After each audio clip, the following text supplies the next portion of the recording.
The most extreme form of bereavement is parental bereavement, and I know firsthand of this pain after losing my baby girl Milli at just 6 days old.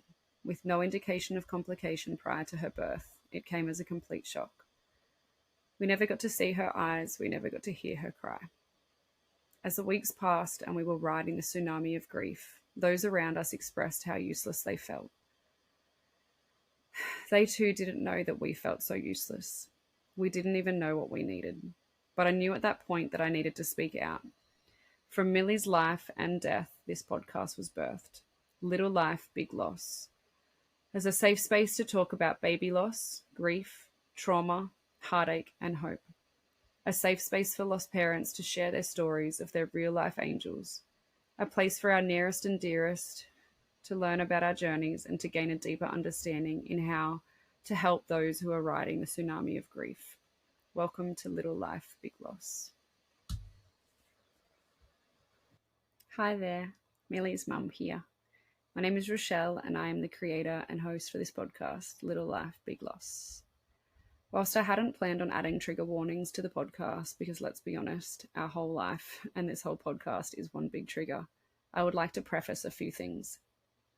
Every episode I record could include any of the following: birth trauma, stillbirth, neonatal loss, termination for medical reasons, mental health, suicide, grief, and all things in and around all of this. Episodes might also mention living children, pregnancy, and pregnancy after loss. Please read the caption for a summary of what you can expect in this episode. The opinions shared by guests on my podcast are the opinions of those individuals and do not always reflect the same opinions of mine. We are not professionals, we are just lost parents sharing our story. If you hear of something that you wish to try for yourself, please seek professional guidance from a psychologist, a GP, or an OB. And finally, thank you for all the love and support that we have been receiving. I'm in love with this safe space that we have created for our babies to be spoken about in such real and raw detail. If you feel connected to an episode, please share it with someone that you think it might help. And if you would like to help our community, we have created a PayPal account, and we are asking that each time you listen to an episode, you just donate $1. If you go to PayPal and you search Little Life, Big Loss, any donations to that account will help us do so much more in this space. Thank you again so much. Hello and welcome to Little Life, Big Loss. We are having a big laugh because instead of doing a test run, I just pressed record and then we just had a whole chit chat about dogs and ears and all sorts of random stuff. Oh, it's so nice to have a laugh. Welcome, Michelle. So nice to have you on. I forgot to ask, have you listened to many of the episodes? I have. I've probably listened to probably 8 or 9 of your episodes. No, so good. Sometimes people haven't, and that's also okay because, it's either hard for people to have time or hard for their hearts to take it. But, so you get the gist of the episode. So I normally ask a question in the beginning and then it's just free range for you to have a chat and tell your story. So the first question I always ask is, who was Michelle before she experienced baby loss? Yeah. So look, I did know this was coming, and I have tried to prepare be the good student and prepare an answer, and it's tough, like I think I never really had a loss, right? Before, like when I say I haven't, I lost my grandma. She was in her 80s. Still a loss, but I think a loss like that is very different to baby loss. So Absolutely. And I was probably about 12 or 13 at the time. And look, other than that, I haven't experienced loss. So to then lose your baby, who your kids shouldn't die before you do. Like it's just like it's so. I don't know. And look, and I think, before I lost Sonny, I had my daughter Emily. So I do also think the grieving process is different when you've got a child as well. So I feel that, the biggest thing I lost, I think, was I lost motivation. I've always been someone who's just, big into fitness and big into, and I lost that. Like a part of me died when he died. And, I know that everyone says that, but it's true. And it's really taken me probably till now to really start to fully get my mojo back. Like, you obviously have to pull yourself together and go, look, I've got a family that I still need to be a mum for, and, you know, those sort of things. But I think that for me has probably been the biggest. I lost a bit of who I was. Yeah, and you have to redefine that, right? Like, Yeah. Dylan will say, like, we just got back from New Zealand and he's like, I haven't been back to the gym yet. I did fall over and hurt my coccyx, and he's taking the absolute piss out of me. But I just, it really hurts. But you lose who you are and the motivation. Like, one of my girlfriends said the other day, like, you know, why don't you just try to rebuild your beauty business instead of doing Uber? And I'm like, I just don't have the fucking motivation. Like, it's either coming to me, it's not. And, you know, you'll make more money doing spray tans. I know that. But I just don't have the drive to do that right now. It's just, you got to just do what you can to survive each day, really. 100%. Couldn't have explained it better. It's all those things that used to be important, that you used to put 100% into it. It's just like, none of that matters. Like, I don't have the time and the energy, and I just like, it's not important. Even though they were things that were really important to you before. And look, I think it's slowly starting to come back. So I do feel like over time, the more that you heal, the more, you know, things can change. And look, I don't think you'll ever be the person that you were 100% Absolutely. before, but I do feel like you can start to slowly find yourself again. Yeah. Because your loss was December 2021. That's right. Yeah. That's hopeful for me. I always like, okay, so where am I? What's my future going to look like? Okay, I will find myself again. Yeah, look, definitely. And time changes for everybody. There's different catalysts that can make that change happen at certain times as well, I think. So, but it will. I do have great hope that it will happen. And do you feel that's because I know you've since had another little baby, Lily? Yeah. Do you feel like that was a huge part of, or that? Well, actually, let's go back to the beginning because I want to let's do it in a proper timeline. So you obviously already had little Emily. Yes. Do you call her Milli ever? Is her nickname Milli? It's M. I have a lot of people. Yeah. I love Emily and I love Amelia. And so we obviously just went straight with Milli, but I did love Amelia as well. Yeah, that is a beautiful name as well. It's very pretty.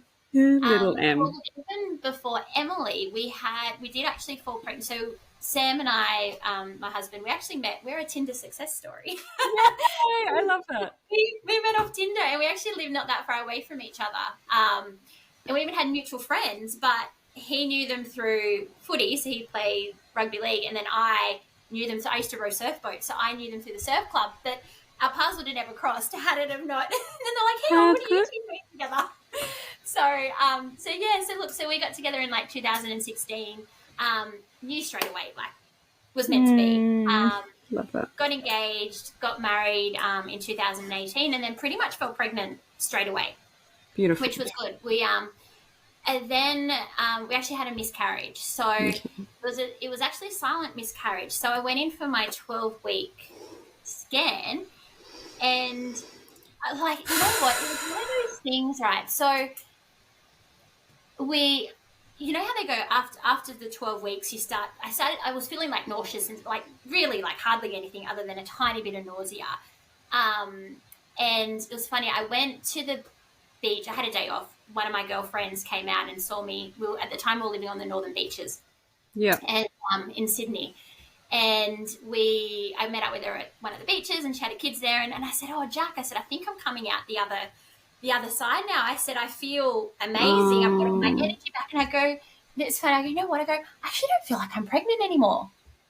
But it was just like, but obviously at the time I was just like, "Oh, I've heard this amazing thing happens after, the first trimester type thing." And I had no pain, no bleeding, no nothing.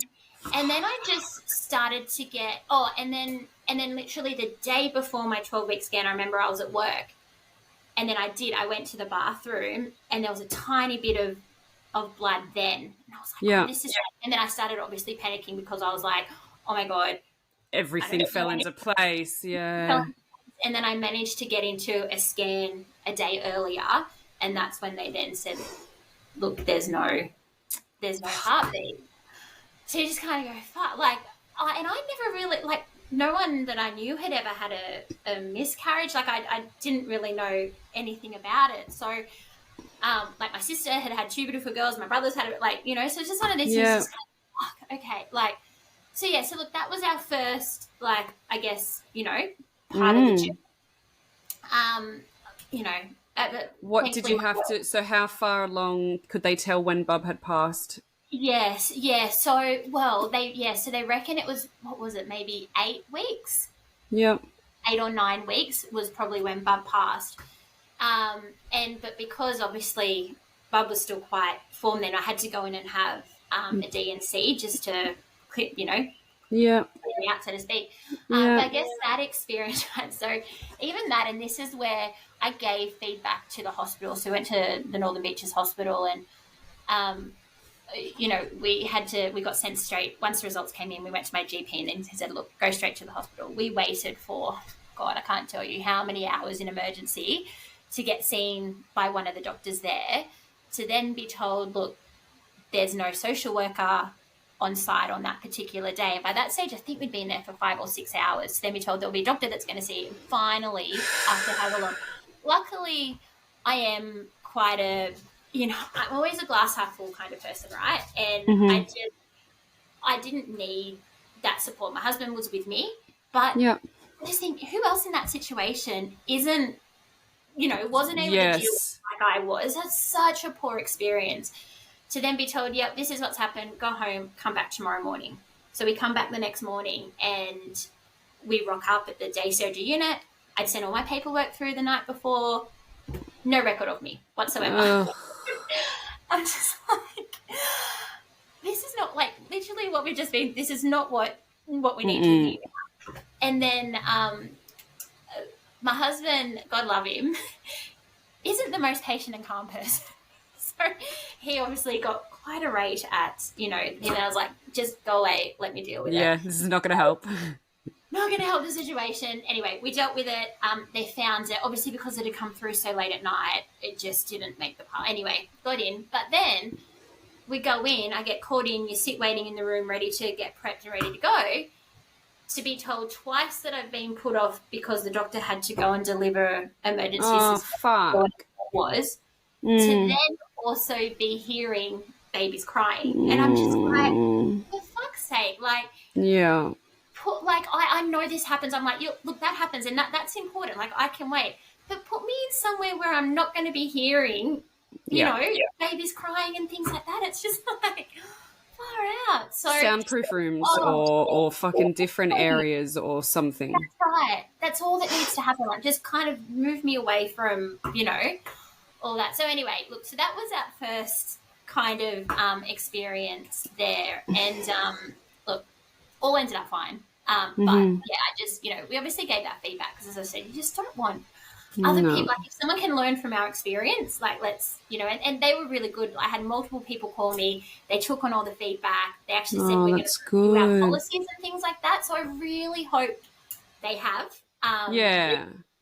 And I mean, they didn't have to say that. And I think, you know, hopefully they did. And I think feedback is always good. And I know that I have a lot of people, a lot of midwives, and I even had a new doctor I met the other week, and she works in female health, and she said, what's the name of your podcast? I really want to listen. She said, I can always learn. And I was like, you're amazing. Like, you know, they want the feedback. They want to learn. They want to know how they can do better, I hope, usually and mostly, you know? Yeah, well, that's it. Because some of these things, like, there's only so much you can learn when you're training, right? There's other things you have to learn on the job. And unfortunately, there's not enough people like her. That's true. Yeah. And then there's not usually people like us that can give the feedback. So I think feedback, if delivered in the right way, can also be helpful as well. That's right.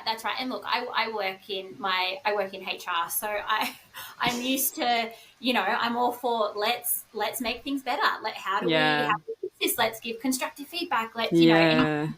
So yes, I think probably being in the industry that I am, that helps as well. And I used to be a nurse back before, so kind of got a bit of that health background, you know, as well. So look, fast forward, you know, so obviously we went through that. Look, we didn't bother doing any testing or anything, you know. understand that miscarriages happen. It then took us 12 months Oh, to shit. fall again. And obviously look, I don't know why, like, because obviously we fell so quickly the first time. Well, then, like, well, why? And you know what? Whether it was just the stress, like, I went down the path of ovulation kits every month, like, you know, all those kind of things. And I'm like, we'll do this, you know, and it just wasn't happening. So we got to like the December, and we said, you know what, screw it, let's not bother. Let's just do our own thing. Let's have a good Christmas. Let's party New Year's Eve. Let's just like let loose, forget about everything. Try again in January. Okay, great. So that happened. So then it was New Year's Eve, and my husband had gone off to work. He had to work in the morning, and it was still like 4 days before my period, 3 or 4 days before my period. And I was like, I don't know why, but for some reason, and it wouldn't happen this early, but I had to, you know, you have to pee more often when you, like, Yes. so early. But for some reason, I was like, I really need to pee a lot this morning. So I just did a pregnancy test, and it was, positive. Yay! So I rocked up at his work, and I was like, hey, can you just come to the car for a sec? And then I was like, so I've got something to tell you. And then, so look, that was, you know, beautiful. Like, you know, Yeah. then this is Emily. And so, perfect pregnancy, you know, like, other than, look, I had gestational diabetes, but like, it didn't impact me. It was my fasting blood sugar. All I had to do was, well, like, couldn't do anything from a food perspective. I did have to have insulin, but other than that, seamless. Hardly had any sort of, other than a bit of mild nausea, mostly when I was in the car trying to look at my phone and get a bit more motion sickness or something. Yeah. But other than that, very, very seamless, you know, happy pregnancy. I delivered her because of the diabetes. I had to be induced at 38 weeks, which was great. When I delivered her at Northern Beaches Hospital, everything was perfect. Midwives were amazing. I must admit, the midwife that I had, because I was considered low risk, the midwife that I had assigned, I was on the midwife group practice program, so you kind of get them, and because it was COVID time as well, she would come to my house for but it was cool. So funny.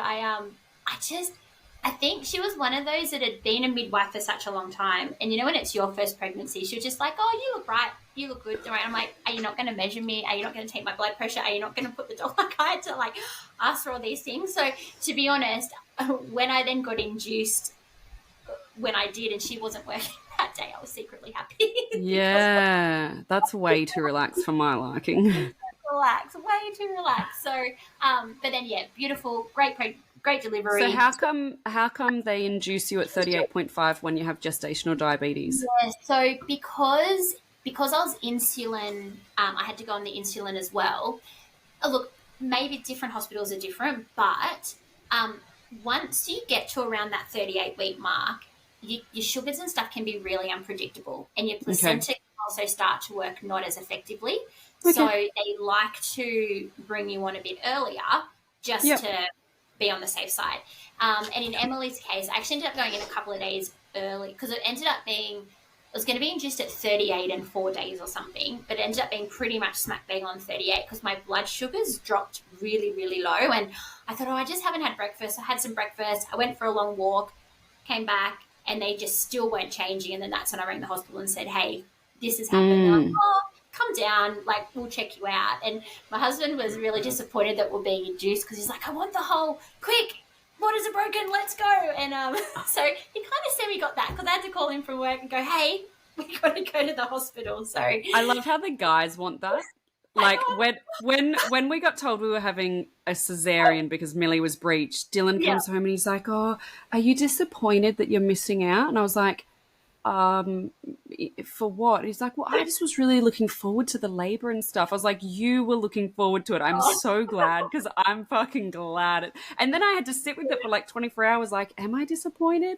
And I guess I was for a second. And then I was like, no, I'm good with the plan, Caesar. Like, and so, I just love Dylan's perspective of he was really sad he missed out on labor. Oh, I know, that's so funny to say. Oh, the things that go, like, because I was actually happy because that was because we were about a 40-minute drive to the hospital as well. And my mum had quite quick labours. So I was like, that was probably the only bit that was making me quite anxious to go, what if we don't Absolutely. make it to the hospital on time? We have had a friend that delivered on the side of the road. So I was like, oh, God, I just don't want that to be me. So, but yeah, so like I guess that was Emily, you know. Yeah, amazing. Good, nothing major. Like I said, other than the diabetes, it truly didn't impact me or her. And look, in a sense, it was actually in a way quite good because it meant I got more regular obstetrician, because I was going public, I got regular obstetrician and endocrinologist appointments. So every, you know, month and then fortnightly in the lead up. So that was actually just a nice reassurance to be able to see Barb and just know that everything you know, is okay. So then, look, we wanted to have babies relatively close together. So I kind of remember how long, but basically we fell pregnant then pretty much first try with Sonny. And with Emily, we didn't find out if we were having a boy or a girl, but this one we said, okay, let's find out. And look, after everything that happened, I am so glad we did that, that he was a boy. And it's funny because Sam's always said, I'm always just destined to have all girls. So he was obviously stoked to have a little boy. I've got my real footy player and, you know, that kind of thing. So it was great. And I think there would have been about a 17-month gap. So we were going to be up for an interesting time with the two of them. But yeah, so look, so now like if I get to Sonny, we fell, like I said, basically first time trying. And then exactly the same as Emily, seamless pregnancy. So again, hardly any morning sickness. Like I guess I'm one of the lucky ones, but at the same time, it kind of makes you nervous at the same time because you're like, I know, not doing anything. So is it like it's that? Every time I started vomiting, my husband's like, "You asked for this," because I was always like, "I just want to be sick, so I know that everything." Isn't it funny though? I wanted to be sick to know that everything was okay, but I was so sick and everything was not okay. So, so it's no indication. It's no indication, is it? So, so it's funny how our minds work though to go, I want this, but it still doesn't give you. I was like, no, I know. So, and actually similar to you, with all three, I had anterior placenta. Oh. So the movement-wise, did you feel them? Not till very late. Like with Emily, it was over 20 weeks. Like it was probably close to 25, 26 weeks before I felt anything. Yeah.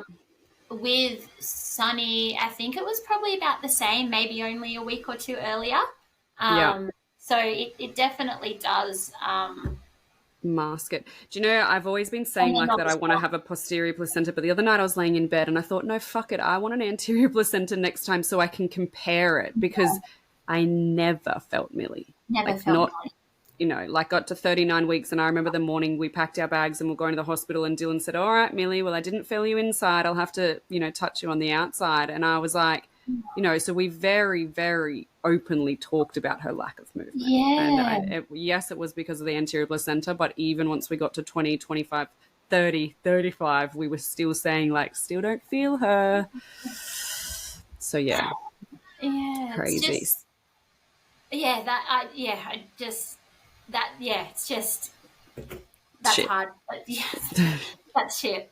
Yeah. But I'll know the difference next time, I think. Well, so yeah, absolutely. And you'll know that if it is anterior, it definitely does come on later. Like you know how you see photos of people with a foot out that like never get anything like that, and even the movements aren't overly strong. Like you can feel them, but they're not. And I think that's why they justified it for me so much. Yeah. Like it is your first and you don't know the difference and, you know, whatever's normal for you is normal. And so, it is what it is. Yeah. So I get it, but yeah, it's just, it's still hard to accept. It's just.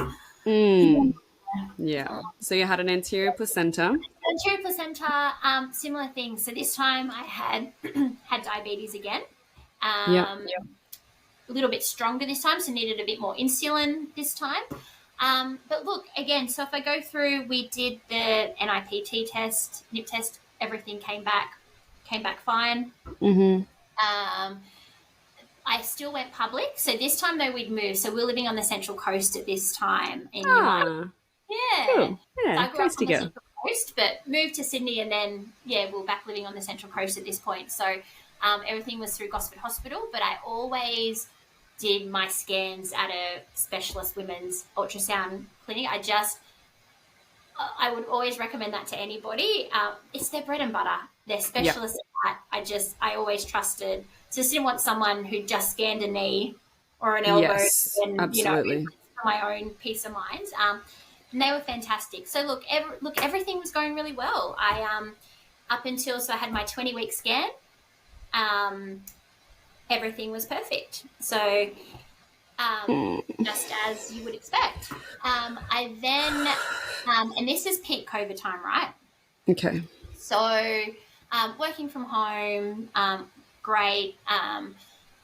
It was around the time that the COVID vaccine got approved for pregnant women. So I did all my research. I went on like Ranscog. I had an appointment with my GP. I read up on all the literature that I could, and I got advice to get the COVID vaccine, which they recommend after 20 weeks. And I had that at 21 and a half weeks. My doctor, I said I was nervous about it because literally 5 or 6 weeks earlier, it wasn't okay. Like, it wasn't okay for women, but then all of a sudden, the Pfizer one, there'd obviously been people that they were able to make it. And I'm not an anti-vaxxer. I'm very much I'm a vaxxer. But I was nervous about this one, and I was never going to do it. But then everything everyone says is it's more dangerous if you were to catch COVID than to not. So I made the decision to have the vaccine, and then 3 weeks later I had the second one. I was fine. Nothing, no impact to me, nothing. And then because of the diabetes, I was having more scans than what, because most people, I think you don't have one after the 20-week scan. So I had another scan then at 32 and a half weeks. I remember and at that point as well, I was having regular obstetrician appointments at the hospital. So I went in for my 32-week, and it was a Monday. It was a 32-week appointment. And I'd had my scan, I don't know, the Wednesday or Thursday before.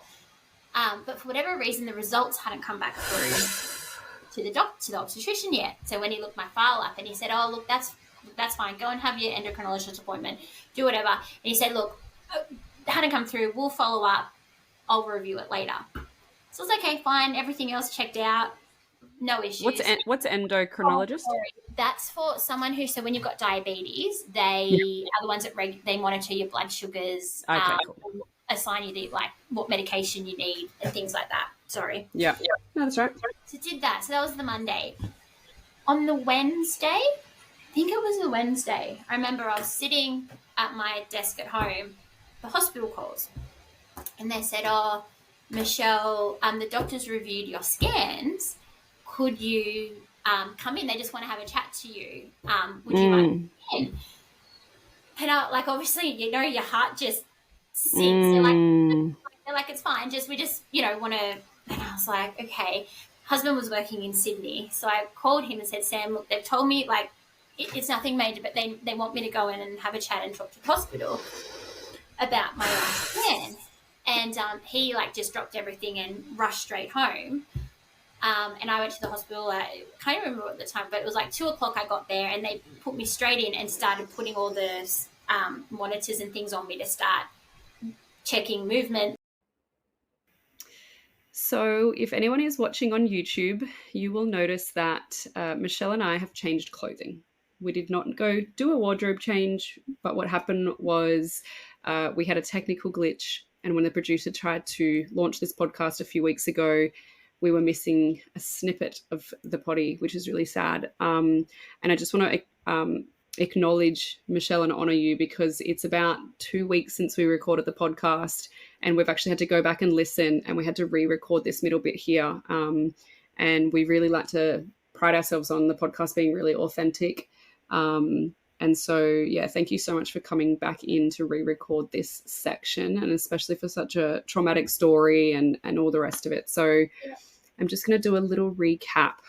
So what we've just listened to so far was you had your 20-week scan and everything was perfect with Sonny. You then went on to have your COVID vaccine. 3 weeks later, you had your second vaccine. You were having regular scans for your diabetes. And then when you went to go to your 32-week appointment, your scan from the week before, the results weren't in yet. So you just went along with your diabetes appointments. And then you got a call saying that the doctor had reviewed your scans and that you need to come in. So you called Sam and you said, I need to go in. Yeah, and Sam was working in Sydney at the time. So I said, look, don't rush home. But he's like, no, like, darling, I want to be there for you. So I was working. I just kind of just let work know that, hey, I've got to go. And, you know, I'm so fortunate to work at such a supportive workplace that they were just like, just go, like, whatever, we'll cover everything for you. So I was only probably about 15, 20 minutes away from the hospital, which was quite good. So I went straight to the hospital. They took me straight into the monitoring room. So at this point, though, I still had no idea, you know, what they even had seen or what I was even going in there for.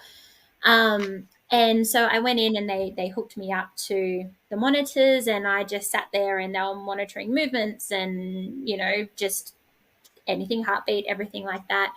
In the meantime, Sam had got to the hospital, and just as it was COVID time, they wouldn't let him in, which I get it. I know it was such a weird, crazy time, you know, like no one knew what it was or anything like that. So I understand, but it's like going through something like that on your own, not knowing why you're there, knowing that your partner's literally on the other side of the door, and they, you know, weren't letting him in, and you're like, you know, preparing yourself to get, I don't know, some sort of information that you don't know what it is. So after, you know what, I can't even tell you how long it was, but I reckon it was a couple of hours easily that I was in there for. You know, the nurses would come, they're like, look, everything looks great, you know, everything's fine. I'm like, awesome, Yeah. mustn't be anything too major. And then finally, and I'd say to the nurses, oh, look, can you just give me some sort of idea as to what's going on? And they're like, oh, look, we're not actually sure, which is, I know, standard response. It has to be the doctor.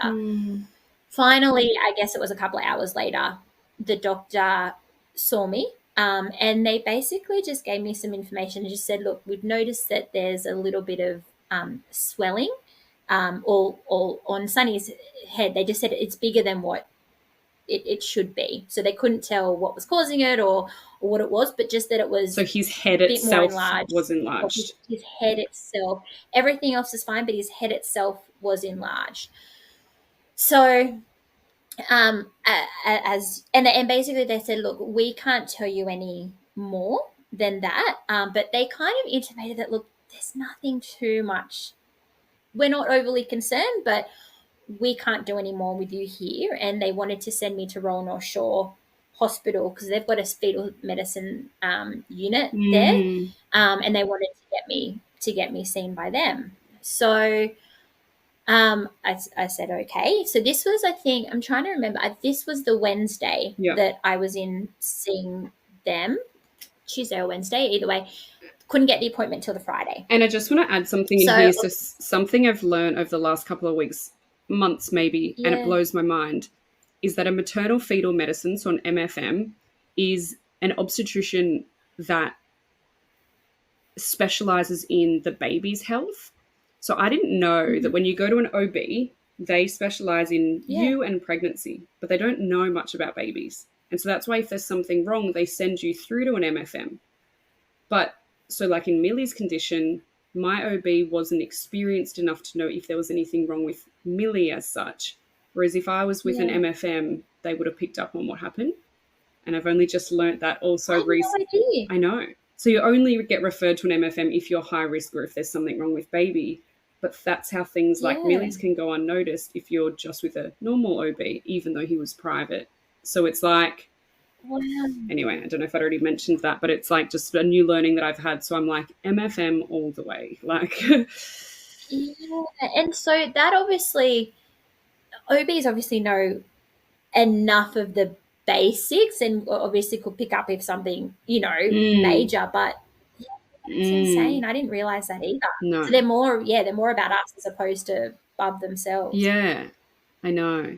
Because I remember when he came down to me in recovery and I asked a question about Millie and he said, I don't know, I don't do babies. And I was like, oh, okay. I know. What? So that comes back to me every now and then. I go, oh, okay, yeah, okay. But it makes sense now to me. But you just Of think that if course. somebody's specializing in you and pregnancy, I just assumed they knew more about babies too. But it's just all part of learning, right? Yeah, absolutely. Not a nice way to learn No. by any means, but it's, oh gosh. Okay, so you were referred to go So down and you yes, couldn't get in straight away? yes. So we went in the Friday. So that was the first available appointment. As you do, you Google swelling on baby's brain. I know I used to be a nurse. I know that Dr. Google is not the way to go, but look, I did, Google and say, swelling a baby's brain, etc. So again, because they kind of said to me that, look, we don't think it's anything too major, in my head, I'm like, great, well, maybe there's a bit of swelling. Maybe they could put a shunt in and, we'll just get the swelling, get the fluid drained, whatever it is, and all will be okay. So we were like, yep, great. Going in with I'm a glass half full kind of person. So I'm always looking for okay, well, it could be this, or, it's all going to be fine. So we go down on the Friday morning. So I think it was like we had like a 9 or 10 o'clock appointment. So which is great. Anything like this, you don't want to be waiting all day. We get taken straight in, and the first thing is straight in to see the sonographer, and they do some ultrasounds, and she made sure that she even did an internal one, because she said, look, I just know that the doctor who we were seeing, I don't want her to have to come back and say, oh, you didn't get this and you didn't get this, and have to do another scan. So they said, look, that's fine. You do whatever you need to do. Had the scans. Then they said, look, just go and have a coffee or whatever, go and sit down, and we'll get the doctor to review them, and then we'll give you a call when it's time to come up. Say it was probably about an hour or so had passed, and we get the call to come back up. As you know, obviously trying to be as calm as possible, but nerves, you feel sick, you just go, but look, everything's going to be fine. We go in there and they said, oh, look, doctor actually wants to have another look herself. And so obviously you kind of go, she did a very thorough scan. So obviously there's something else that doctor wants to look at. So then you start, anyway, as you know, you just, things are running through your mind. Anyway, so she does the scan, and she then says to us, look, let's go. Great, I've got everything that I need to. We'll go into this other room over here, and I'll, we'll have a chat about it, and I'll talk you through what I've seen. And oh no, sorry, before we do that, before we did that, she said to me, she said, look, do you know what's going on here, or what's, and I said, no, like I said, I've heard there's a little bit of swelling, but that's it.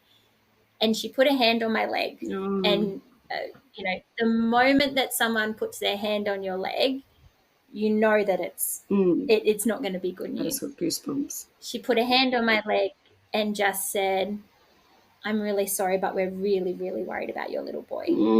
And then, like, I just broke, obviously, just like, what do you mean? Like, I thought everything was going to be okay. Like, it's just a little bit of swelling.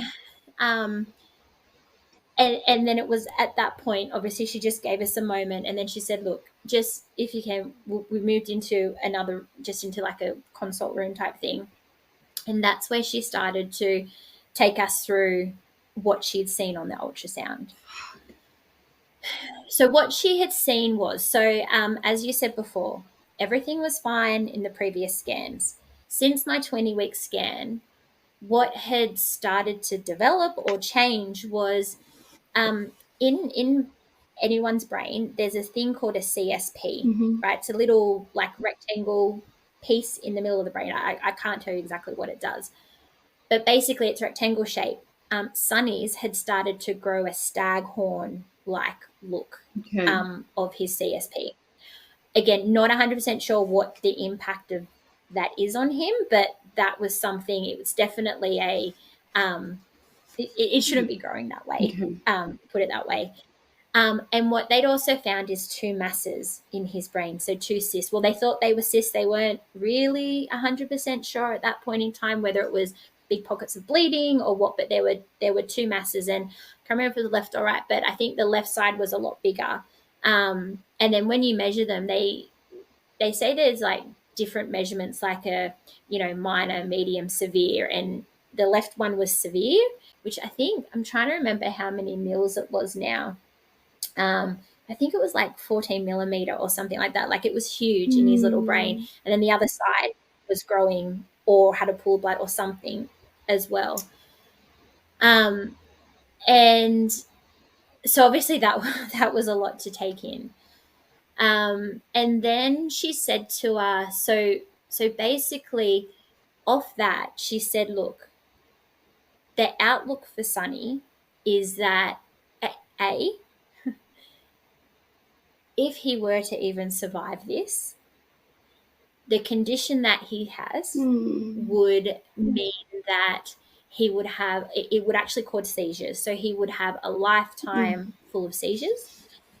And she also said that if you think about the worst type of disability that you could have, so nonverbal, can't walk, can't eat, can't do anything on his own, that's the outlook for Sonny. And she said even without knowing what exactly were causing that, she knew just by the severity of it that's what it would be. Oh my word. So we'll just like you go in going, oh, it's just a little bit of bleeding. They'll put a shunt in, or fluid. It all will be fine. To then going, the outlook for your son is bleak. So she basically then started to go, obviously gave us a bit of time, and then she started going into what are the options. Because I guess the other thing for us as well was that because his head was swelling so much and how much it had swelled since the previous scan, she said it would start to potentially impact me as well, because they weren't sure how much bigger it would potentially get. Oh my gosh. So then she basically said, we've got some options. And she said, obviously you can proceed with the pregnancy, and we'll just continue to monitor him very closely, and obviously monitor me. She said, or your other option is that you can look to terminate the pregnancy. Fuck. So this goes from everything's okay to within days to, yeah. So when we're not too worried about it, to you might have to terminate your baby.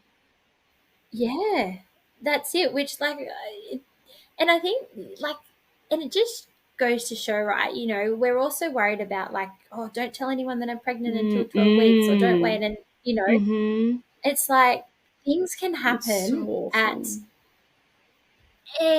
any point in time in the pregnancy, and I think be perfect all that way. Like that's the scary part. Like 20 was fine. Like that's so scary.